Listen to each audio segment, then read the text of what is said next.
after Easter, so happy late Easter because we didn't catch you guys on Easter. But you guys listening to Author Talk with me, Amy, Russell, and Sandy's back today. Yay! Oh my goodness, you guys. So I don't have an eventful weekend. We can talk about it, but it wasn't eventful by any means. We went to church yesterday. I'll show my photo that I have because I'm ready today, Russell, of my family at Easter service. And it was the first time the girls kind of got to sit in with us in color.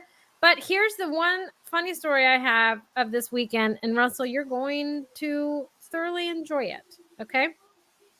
So my oldest, the one sitting next to me in that photo, had the biggest meltdown before we were going to church where me and Josh were just like, I had to move my seat all the way up in the car. I was hugging the steering wheel because she was kicking and screaming. She wanted to wear pants with her dress. It's a comfort for hers. And I pushed her outside her comfort zone by not letting her do that. And I was the most hated mother on this day. And I was totally okay with it. But she screamed for like an hour on the way, like to church, getting ready for church, everything. I mean, tears, meltdown, everything. And me and Josh just looked at each other and started laughing. One, because I was about to lose my shit. I'm not even going to lie with you guys. I have a really short fuse and I was about to lose it.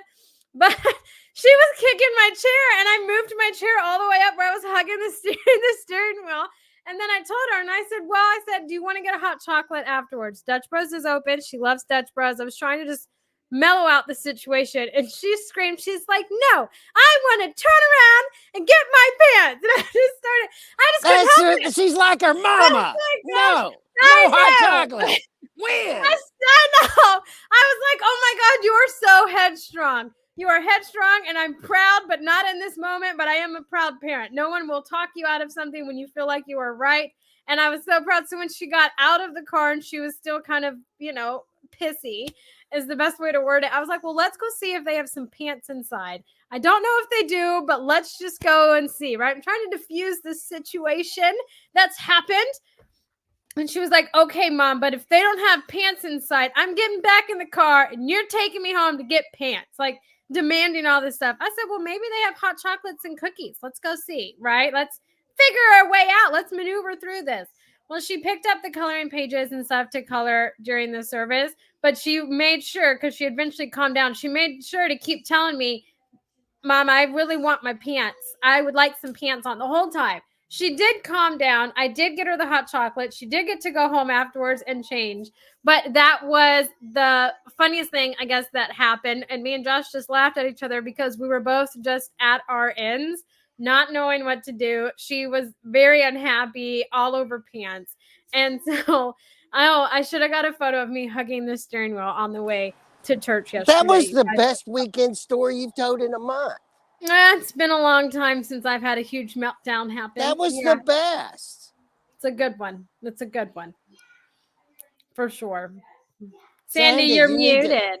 You're muted. It's always a great story when you can tell about a confrontation like that with the kids. Sometimes they win, sometimes you win. It depends, but it's always a great story. Can you just imagine, though? She's 4. Can you imagine her as a teenager? I mean, I just don't see us getting along for a little while. No, I see 14 being a challenging time. Maybe even 12. Probably 5. 5's going to be a deucer is what I'm feeling. But, Anyways, what did you guys do this weekend? Tell me what's happening. Well, we did go to church yesterday. And then, actually, I went to church Saturday night, the service they had. And then yesterday, we spent the day with some friends that we haven't seen for a while, and they have a new pool in, and so we had a big pool party and lots of good food and margaritas, and it was just fun, great time. Nice. I like it. Russell. So, this weekend I was a man of many deficiencies. Okay. And the master of none. You're being honest. Okay. So, I'm a great husband. Okay. I've been married almost 41 years. I'm a great husband. However, there are some things that those people that watch us a lot can imagine, and the two of you know, is I'm just not even average when it Okay. comes to some of my abilities. And one is nursing my sick wife. I am the worst husband nursing his sick wife you've ever seen. Oh no. And she was sick all weekend. And I swear, and the trouble is, see, so we've been married 41 years, so she knows what I'm thinking. So Mm-hmm. even if she says, "Will you do this for me?" and I say yes, she knows what I'm thinking, which is, why is she bothering me with this? I've got other things to do. Of course. And so the least misstep, and she like comments on it because she already knows what I'm thinking. She's Yeah. got her And comment ready. I don't react always in a perfect way. Okay. And so I was not an adequate nurse Ooh. husband this weekend. I know Oh. I wasn't because it was pointed out to me that. Uh-huh. You failed. You had failed, and so it felt the need to point out. Okay. Okay. And even worse is I am not a sufficiently perceptive grandfather. Oh, Oh I'm surprised about no. that. Because when my granddaughters all called excited about uh, Easter and showed me what they got, Uh-huh. I seem to not appreciate. My oldest one showed us this pink purse, which meant that I was supposed to tell her how awesome her new pink purse was. And I said, Right. "That's nice." And then started talking, and she did not appreciate my lack of appreciation. You didn't go on and on about it and tell her how amazing it was and how it compliments her eyes and it was a great choice and whoo, she needs to go get another one a different color. No? Oh, Russell.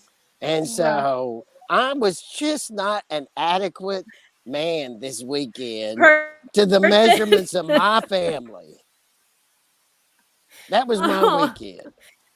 oh my That was a good one. goodness. That was a good Your one. That was poor good. granddaughter. She was I so know. excited. Right. And Oh, we were supposed to be, our grandfather was supposed to be excited too. yes, they are. They're supposed to notice those things and just go on and on and on about it until you can't go on anymore. Oh, And I'm like, Russell. it's just a little plastic purse. Who cares? Right. I didn't say it. I didn't say it, but that's what I was You thinking. got it though. I And think of the same course, thing. my sick wife knew exactly what I was thinking. Yeah. Oh, Russell. I think the same things too, but those things matter to them. Oh, Yeah. goodness. Goodness. So that Well, was my weekend. I need to thank the people listening to us on our podcast. We're top 10 in America on independent book podcasts. We're very humble that people listen to us, and we're very grateful they listen to us. Most people don't listen to us when we do this live on Monday morning. If you want to, you can join our Facebook group, Author Talk, and we have old shows every day because we've done this for so long, haven't we, guys? In fact, you're the old crowd that we started with 8 years ago, the three I of us. know. So it's always nice to have a reunion. And so every day of the year almost, there we have over the last 8 years done at least one show. And they always pop up and I always put them on Author Talk. So we have shows every day that you can see. And Amy has redone our Author Talk. So it's on our podcast, just like it is here. Uh, and it's easy to find. Even I can find it. Amy, where can they find us? Yes, so you can find us anywhere that you look for a podcast. So Amazon, Apple, Spotify, Google, now YouTube, because Google is morphing with YouTube Music. And so now if you go and look on Google Play or Google in general for a podcast, it'll take you to YouTube Music. We do have a YouTube channel over there anyways, but Good Pods is another one. Those are the ones that I listen to and look for podcasts, which is why they're on top of my mind, but it's everywhere that you can find a podcast. You can hear us. Like Russell said, we've been doing this for 8 years. This is the OG crowd, except the one thing that's different is usually I'm on the other side of the camera and only show myself every now and then. So you're muted. That's the one thing that's different. Only the first half of the year.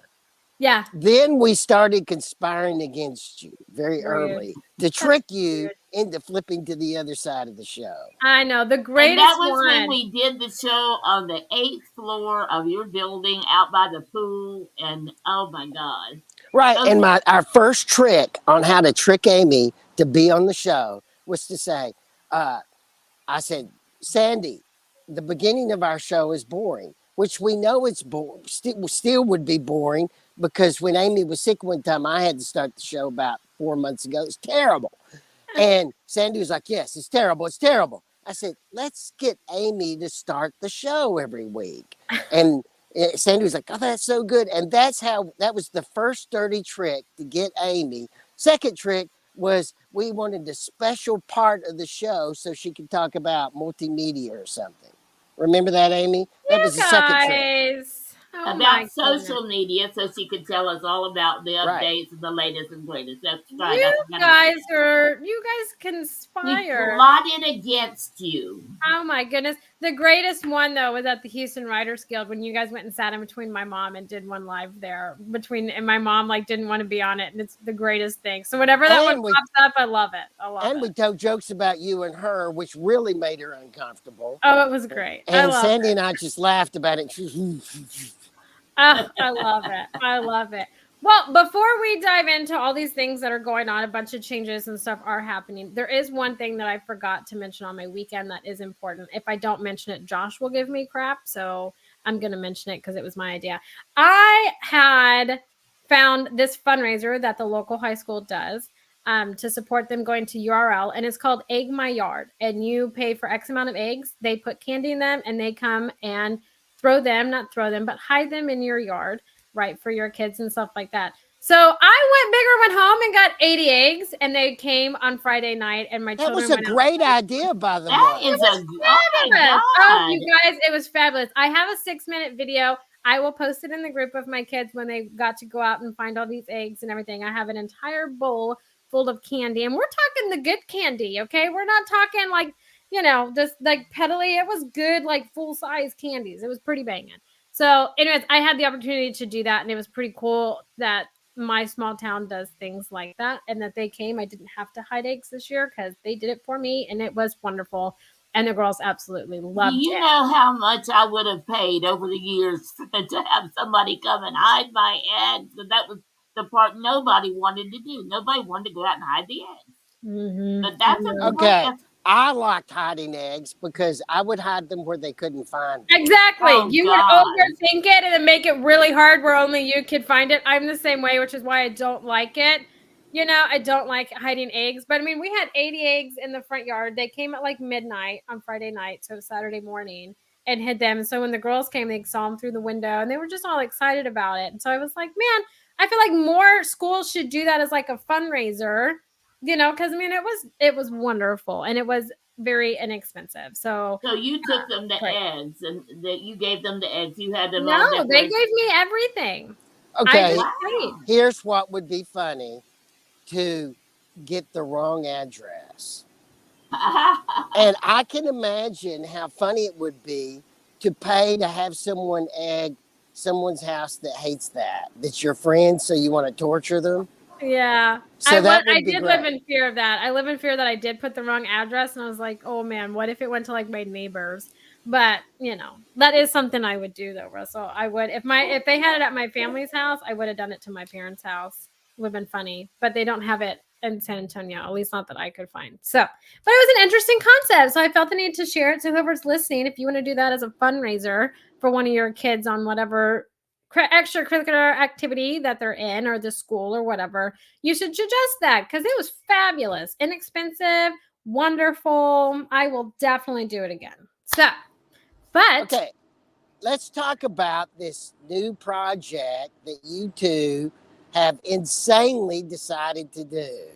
And just popped out this week, and I thought, have they lost their freaking mind? Okay, well, wait a Would minute. you tell everybody about it? And then Hold on. One, it's been in the makings for a little bit, and two, I'm a supportive person in this role and supporting Sandy and the others that are involved in this. you mean you never learned what Nancy? I'm not an active it wasn't my idea. I'm supporting. You did not learn what Nancy Reagan said 40 years ago. Just say no. I'm a big believer in the word no. You guys, when it comes to Miss Sandy, I don't ever say no. I know. And I didn't say no to Rita when she came and asked me if I would, I know. So we're both terrible at saying no to things. But well, we're going to have a seminar next month when I'm back in town, and you two are going to be there, and we are going to discuss the psychological benefits of the word no. I think when that seminar is going on, I'm just out of town. I think that's when I'm out of town and I just can't make it. I just can't make it. And but Russell, I do understand that would have been great for me to learn years ago. At my age now, it's too late. I'm good. I'm good with saying yes and helping out. So, and Sandy, tell us all about your latest venture that you and Rita are going into. Don't say you're as in you're not in the middle of it. That's true, Amy. You are so in the middle of this, and I'm not an active middle person. I'm a supportive person. It's like the 12 days of Christmas you do. First, Sandy gets this great idea. Then she reels you in. Then after she reels you in, you're tied up by the string and you're in the middle of it.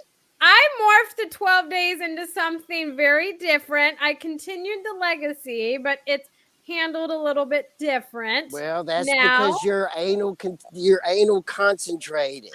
I am. You start doing something and you dwell on it. Russell, we're not supposed to talk about my toxic traits, okay? We can't talk about them. We talk about them all the time. That's why I would say they're actually fabulous. I'm quite proud of them. I used to say poor David, and I still think it. You think it though, for sure. No, I truly am a supportive role in this. So this is primarily Sandy and Rita's baby and their thing. Dina and I are helping them implement certain things, but it's 100% their baby. We're just I so wish Dina was on the show today. She would so be in my side. This is so fun. No, she's right, but we are just supportive contributors to it, but it's not our idea. We're not spearheading it. We're just helping this idea get off the ground in a supportive manner. It is Sandy and Rita's baby and idea. One more thing, and then we need to get into introducing it, is for everyone listening, the way we're going at each other, we were doing this for 30 minutes before the show even started, texting back and forth as far as this or that. This is Amy, who we are. I don't mean to interrupt you, Russell, but Amy, will you go ahead and start talking about it? I'm wanted in the kitchen where the paint is working. So I'll be right back. Okay. So, yet again, I'm supportive on this venture. As I said, you were already being pulled in like a fish on a line. Oh, my goodness. Okay, anyways, so let me share my screen. So, Sandy and Rita have decided to venture into this Fire Book Awards. Okay?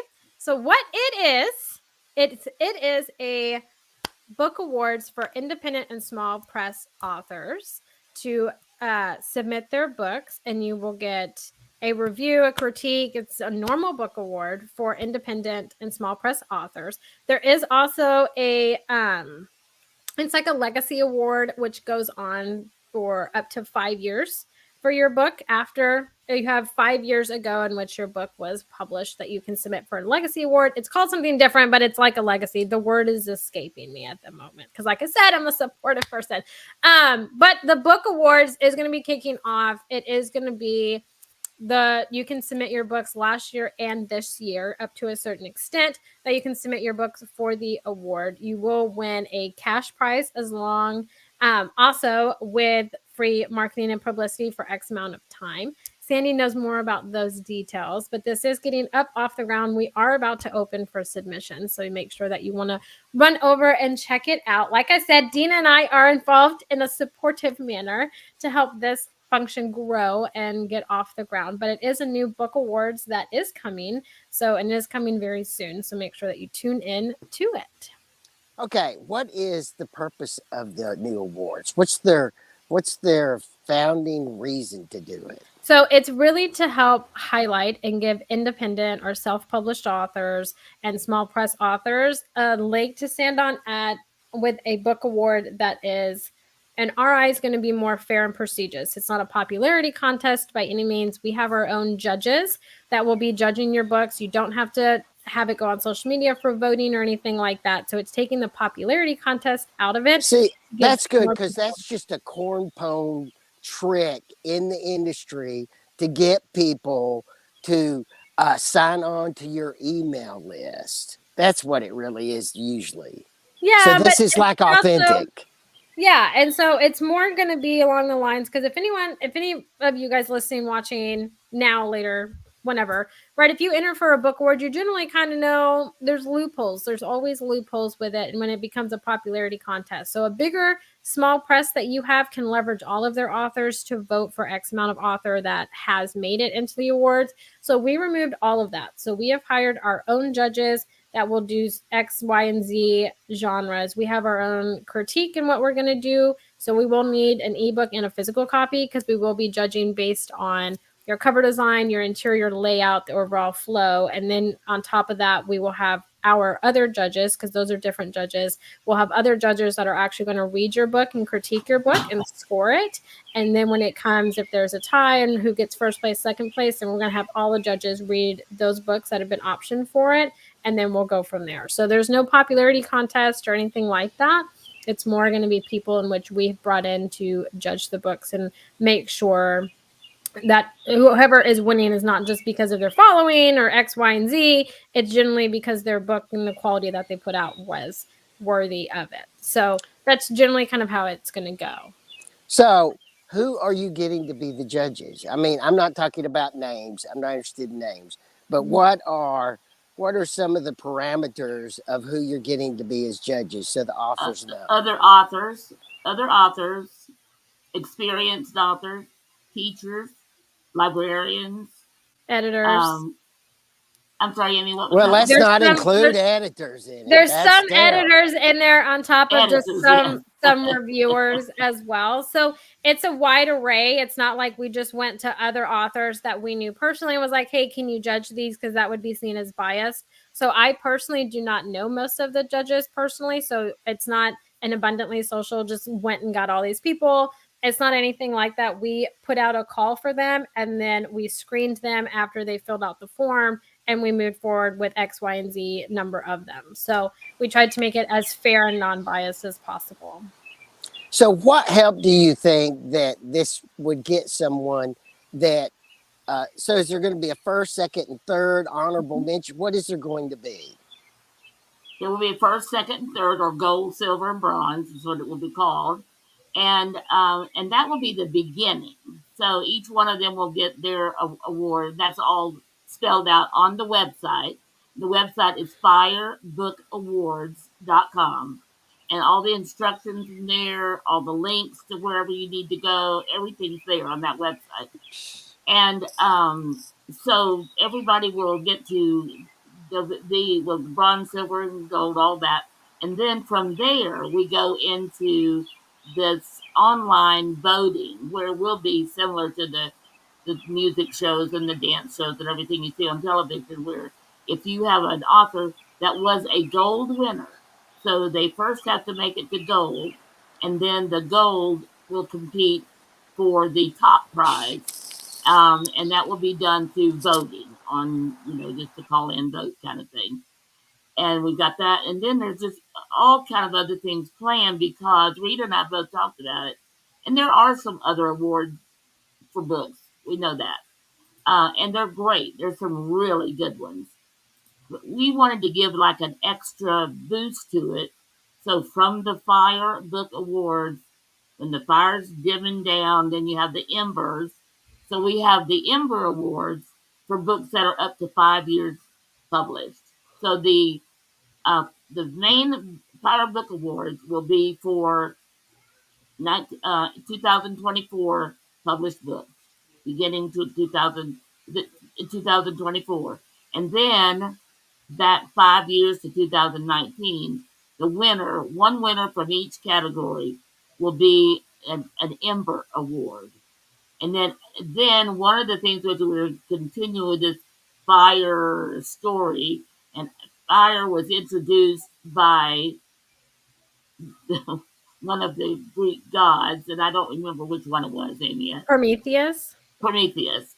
So as that is introduced, then out of those glowing embers, out rises the horse, and that was, what was his name? The Phoenix. Phoenix. Yes, sorry, my mind's blank. Anyway, out of that, and so we will be having that award, and we're going to do like authors or publishers, anyone that's been in the publishing industry that's contributed to it will be eligible to be nominated. This will not be a vote. This will be nominated, and then we will decide which one will be for the icon. The icon of publishing will be, and we'll have one each year that we do that. So we're just very excited about all the possibilities, because the more we do, the more we think to do, things we could do that would help authors. And the big thing is, this is all to help authors sell their books. Right. It's it's to help them in marketing, right?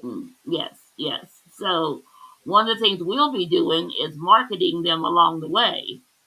And then we'll be helping them with a press release. Each gold winner will get a press release written specifically for them and given to them that they can send out. So just all kind of marketing things we have, and all of it is spelled out on the website. And that again is Fire Book Awards, awards plural.com. Okay. So, is there any geographical limitation to the authors that are trying to? Okay. International. And when is the first submissions due? The early bird submissions, which is cost less, so there is an entry fee. That's how we make money.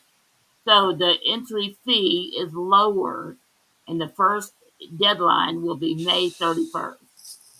And then after that, the price goes up a little bit, and the deadline will be then at the end of the year.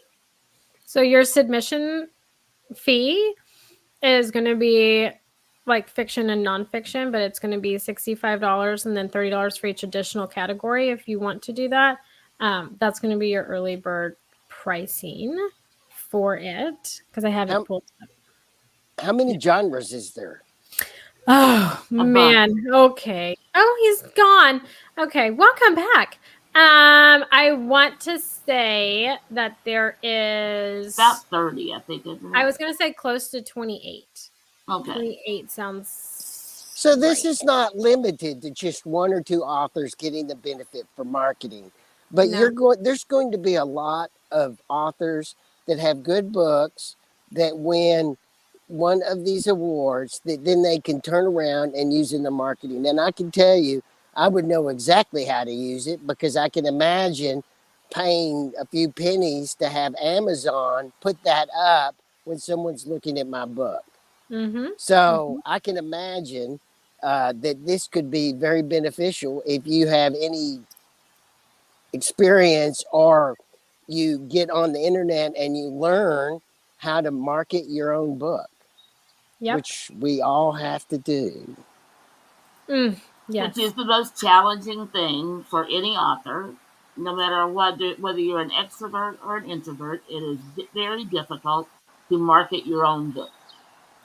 So that's where we want to come in and be the marketing arm, or a piece of the marketing arm for each one of the books, to help each author get recognition.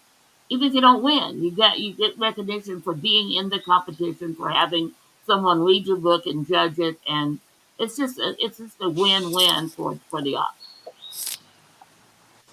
And it's a win for us because we get back to work and help authors. And that's always been my desire the whole time I was in business, was how to help authors sell their books. You got to help So, them tell their story. why did you decide to do this, Sandy? I mean, I thought you were retired. Why did you decide to do this? I was a little bored. I understand. I expected that answer. We I just thought you like, were. I mean, I love watching television with my husband, but we don't like to watch the same things. No. So I couldn't watch any more Smithsonian stories or um, Nat Geo and all these terms I wasn't even familiar with. I think I want to find out what David watches. I think I would like those shows a great deal. You know, Russell, I'm 100% sure you would. I'll be happy to send you the list. I always kid him, though, because he likes to watch different shows, and I tell him, your favorite show is The Guide. Because I see you looking at The Guide more than anything else. Yeah, well, you're not supposed to say things like that about your poor husband. So, my poor husband. Now, this is very exciting, and those people that have been working on their book for a while, you've given them a long enough time that even if they can't make the early bird, they can finish their book.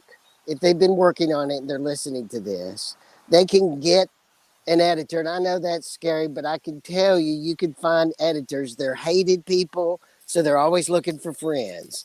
But there's a lot of editors. They're only hated by Russell. You will have a love-hate relationship, but they're only hated by Russell. But there are a lot out there. If you could find, you'll have enough time to find the right one, get a good edit, because you cannot either publish your book or submit it without a good edit. Trust me.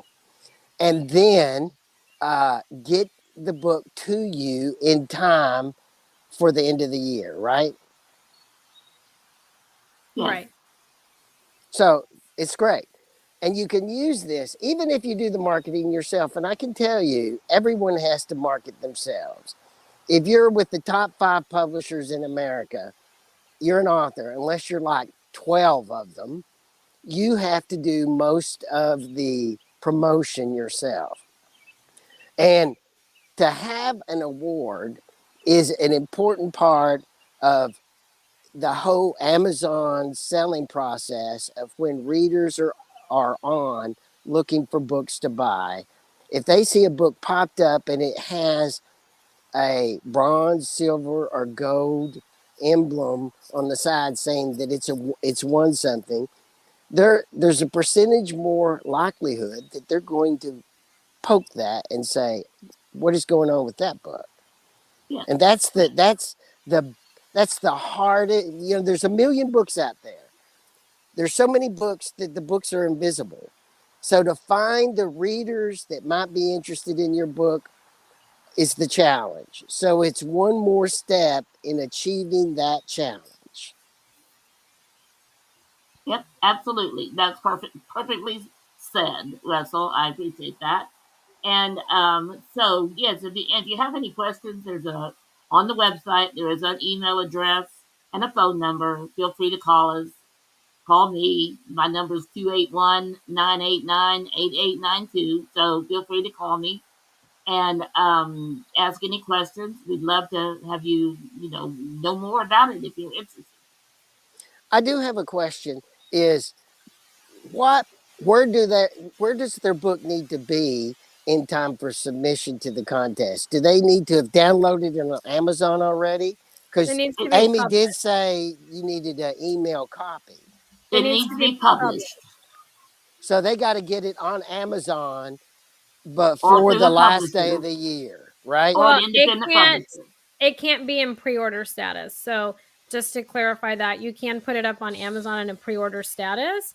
It needs to be published where if we promote it and say that you're a winner and we promote it, people need to be able to go and buy it, not pre-order it. So it has to be published. It can't be in pre-order. Okay, I have a question about that too. Yeah. As the authors, right? Listening. Mm-hmm. So does that mean that? So how long is a pre-order status? I mean, it has to be on probably about 30 days before the end of the year. Well, so if it's in pre-orders standing, Right. then if you're doing it only on Amazon, Amazon will only let you do it 90 days. Or it's 90, it's 60 or 90 days. I'm pretty sure it's 90 days is what your pre-order if you're only doing it on Amazon. If you're going through KDP or on Ingram, it can be as long as you want it to be. So But you're your going to book have has to to be published. So you're going to have to cut your time on pre-order short. You're going to have if your you're book close. published and available to buy by the end of the year. Okay, Yeah. January 1. You can't have that. Yeah, so you can't have your book in pre-order status when you submit to us. It has to be published. So if I'm an author and I have a manuscript that's close, Mhm. I can finish that, get it edited. I've got to download it if I'm going to independently publish it on Amazon. And I need to do it 30, 60 days before, cut my date off, and have it published right before the end of the year, right? You can do that. I would suggest that you submit next year just because you don't want to forfeit quality to get it in this year. So, if you are one of those and you're thinking about it, right? You don't want to sacrifice quality to make it within submission windows. If you miss submission windows and you miss it, focus on the quality of your book, right? Because that's what we're going to be looking at and the judges are going to be looking at, and you want to make sure that the quality is there. So, don't rush it to make submission windows. If your book's not going to come out until like November and it's still in editing phases, then you should just submit next year just because your book is not going to be available to buy if it's not already in ARC format and ready to go and being distributed for editorial reviews, right? So that would be my recommendation.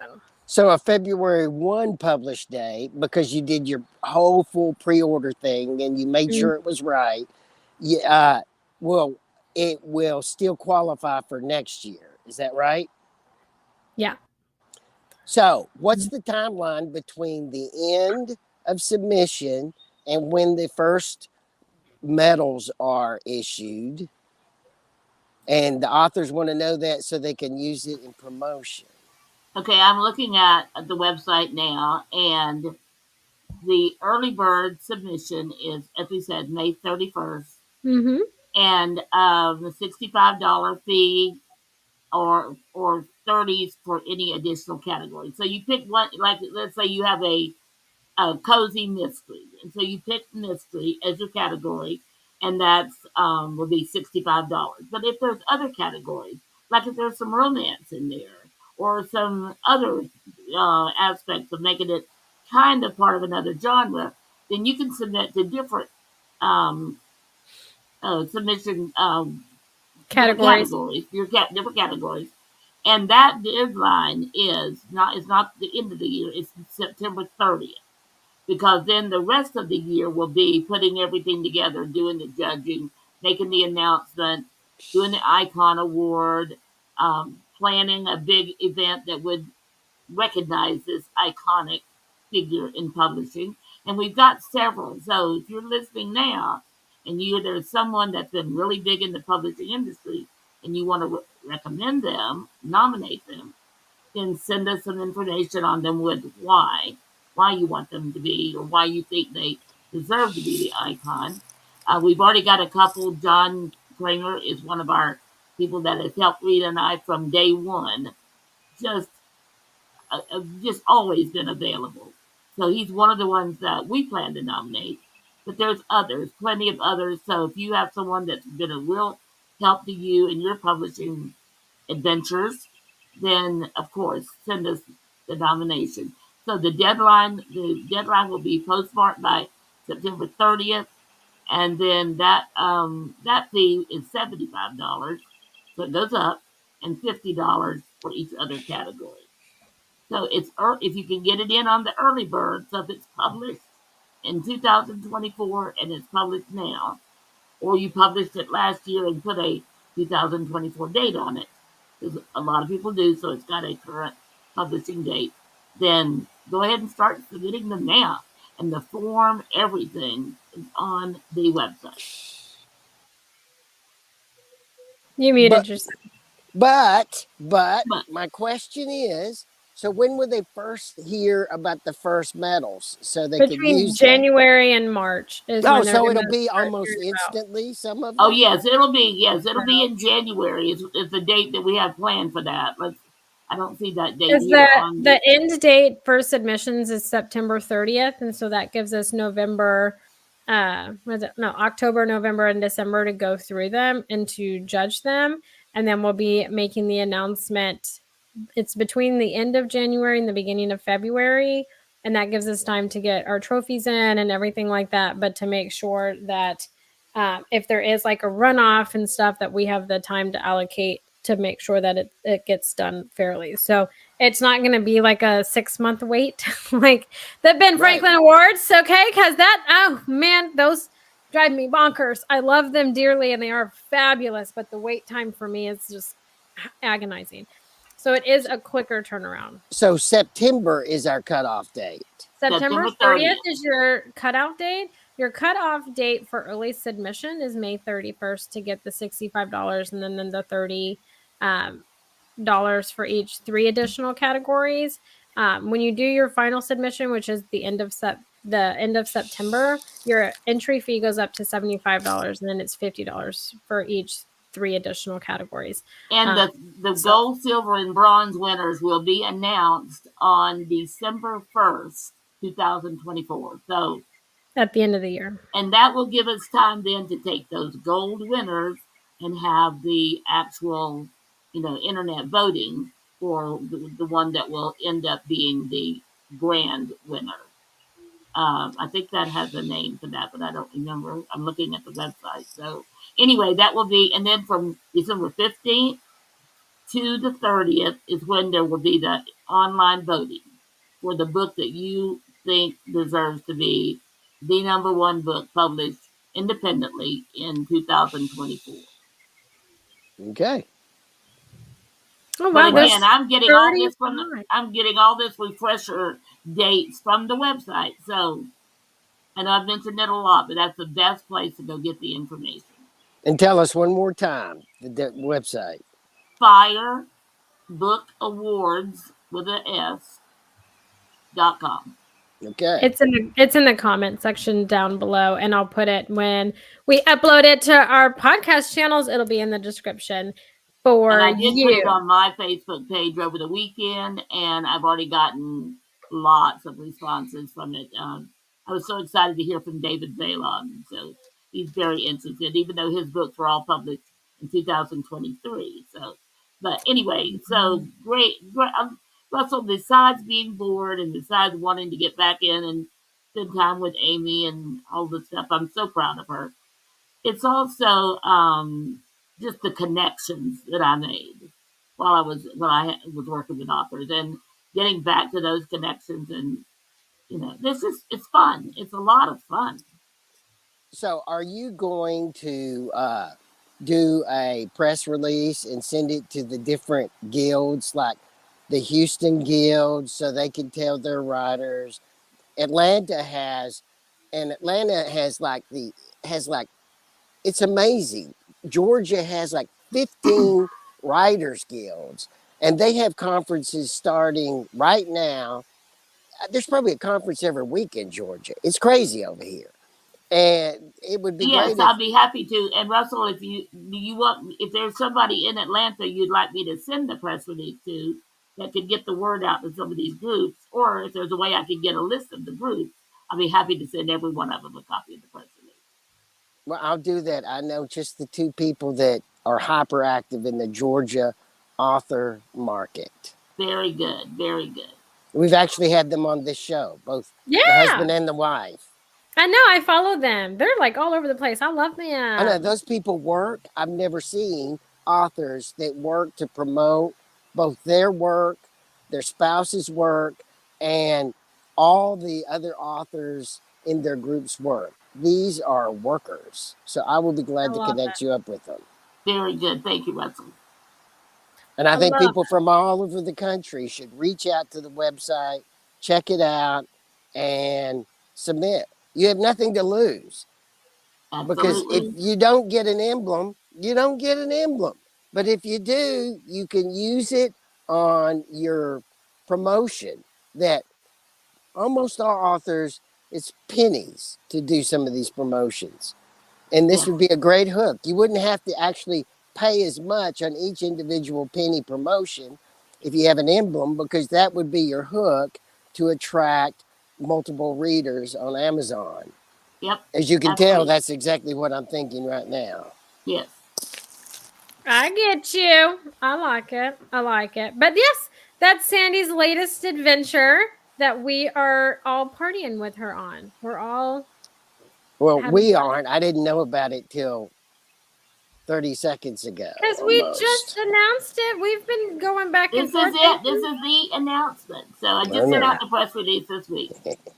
They've been hanging out with me and Dina. You know, me and Dina get together on Thursdays. They've been coming and partying with us. Oh, poor Dina.